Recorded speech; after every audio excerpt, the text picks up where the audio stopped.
میاں والی سے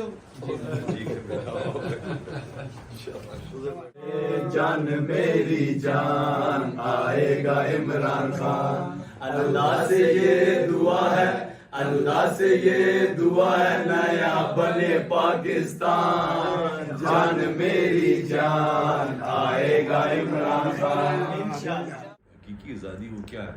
حقیقی آزادی یہ ہے کہ جو ایک آپ کا ملک کا نظام ہے وہ آپ کو انصاف دے کے آزاد کرتا ہے۔ یاد رکھنا، انصاف آزادی دیتا ہے۔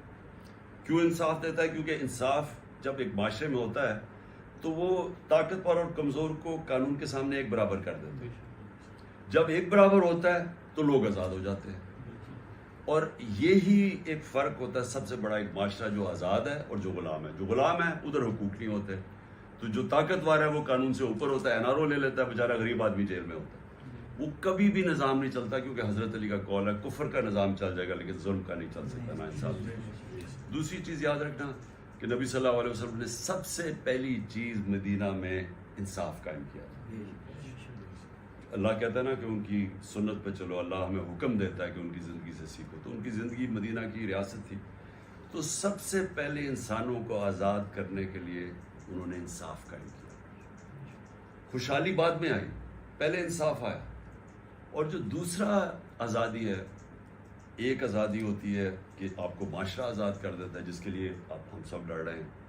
ہماری یہی کوشش ہے نا کہ ہمیں اس ملک میں انصاف ہی نہیں ہے کہ ایک طاقتور کے لیے ایک قانون، دوسرے کے لیے دوسرا، ڈنڈے مار رہے ہیں آپ کو، آپ اپنا کوئی آپ قانون نہیں توڑ رہے لیکن آپ کے اوپر حملے کر رہے ہیں، اور دوسرے قانون سارے توڑ رہے ہیں اور وہ ان کو پولیس حفاظت کر رہی ہے۔ لیکن دوسرا جو اندرونی آزادی ہے، جو آپ کو آزادی ملتی ہے نا اندر سے، وہ پھر آتی ہے جو کہ قرآن شریف کے اندر ہے۔ جب آپ اس کے اوپر عمل کرتے ہیں، جب آپ نماز میں کہتے ہیں اللہ مجھے سیدھے راستے پہ لگا، تو جو سیدھا راستہ ہے وہ نبی صلی اللہ علیہ وسلم کا راستہ ہے، کیونکہ وہ چلتے پھرتے قرآن تھے۔ تو اس کے اندر دو چیزیں، سب سے پہلے لا الہ الا اللہ، کہ کوئی نہیں ہے خدا سوائے اللہ کے۔ اس کا مطلب میں کسی کے سامنے نہیں جھکتا سوائے اللہ کے، یہ میری آزادی کا دعویٰ ہے۔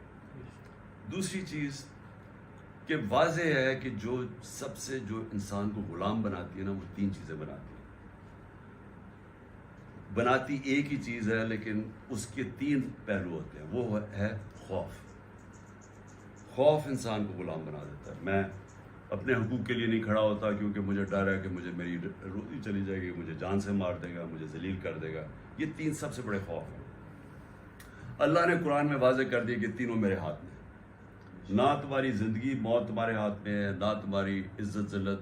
کوئی پیسے والا آدمی ہے تو اس کو عزت نہیں ملتی، کیونکہ عزت اللہ کے ہاتھ میں ہے۔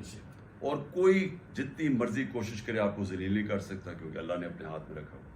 اور جو پھر یہ جو پولیس والے، ان کو پتہ تھا کہ ظلم کر رہے ہیں، عورتیں ہیں دیکھ رہے ہیں ان کو گولیاں مار رہے ہیں یا ان کو جو چھرے مار رہے ہیں، لیکن اپنی رزق کی خاطر کیجیے میری نوکری نہ چلی جائے، اس کے اوپر بھی اللہ نے واضح کیا ہوا ہے کہ کیا تمہاری زندگی میں کمائی ہوگی، رزق اللہ کے ہاتھ میں۔ تو وہ اللہ نے اسے بھی آزاد کر دیا کہ آپ غلام نہیں رہ سکتے ظلم کرتے ہوئے، کیونکہ جی میری نوکری نہیں چلی جائے گی، کیونکہ رزق تو اللہ کے ہاتھ میں۔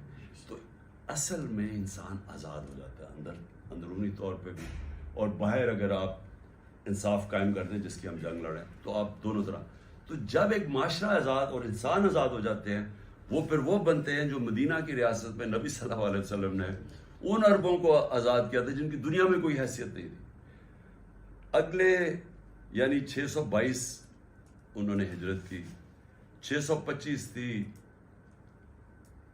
جنگ بدر، 313 لوگ تھے۔ 11 سال کے بعد 636 جو سپر پاور تھی رومن ایمپائر بیزنٹائن، وہ گھٹنے ٹیکتا ہے 636 میں، اور 627 میں جو دوسری سپر پاور ہے ایران جو تھا، وہ گھٹنے ٹیک دیتا ہے۔ تو 11 اور 12 سالوں میں دنیا کی دو سپر پاورز، ان لوگوں جن کی کوئی حیثیت ہی نہیں تھی، وہ ان کے سامنے گر جاتی۔ تو اس کا کیا مطلب ہے؟ اس کا مطلب یہ ہے کہ صرف آزاد قوم ہی اوپر جا سکتی ہے۔ غلام قوم اوپر نہیں جا سکتی. تو انہوں نے جب لوگوں کو آزاد کر دیا، معاشرے کو بھی، اور اس کے بعد ذہن اندرونی طور پہ لوگوں کو آزاد کر دیا، وہ بڑے انسان بن گئے. تو جس کو بعد میں علامہ اقبال کہتے ہیں اقبال کا شاہین. شاہین تو وہ جب اوپر جاتا ہے جب اس کی زنجیریں توڑ دیتا ہے. تو جو ہم اب کوشش کر رہے ہیں، اور آپ سب نے جو اتنی دلیری سے کھڑے ہوئے اس دن، اصل میں آپ آزادی کی کوشش کر رہے ہیں اس ملک کے لیے. اور آزادی کبھی بھی کوئی پلیٹ پہ نہیں دیتا، آزادی کے لیے جدوجہد کرنی پڑتی ہے. انسانی تاریخ ہے کہ جب تک آپ قربانی نہ دیں آپ آزاد ہوتے نہیں ہیں. کیونکہ جو آپ کو غلام بنا کے جو فائدہ اٹھا رہا ہے، جو اس نظام سے فائدہ اٹھا رہا ہے، وہ آپ کو آرام سے تو نہیں دینے لگا نا. اگر میں اربوں روپیہ بنا رہا ہوں اور میرے باہر لنڈن میں پراپرٹیز ہیں اور ہر طرف مجھے پیسہ بن رہا ہے، تو میں کیوں آپ کو آزاد کروں گا جب مجھے وہ نظام فائدہ دے رہا ہے. اس لیے اس کے لیے جدوجہد کرنی پڑتی ہے، جو کہ آپ نے کی. انتشار کا مطلب یہ ہے کہ وہ یہ سمجھتے ہیں کہ اگر انتشار ہوگا تو الیکشن نہیں ہوگی. وہ الیکشن سے بھاگ رہے ہیں، ان کو پتہ ہے عوام ادھر آ کے کھڑی ہو گئی. ہمارا انٹرسٹ یہ ہے کہ انتشار نہ ہو.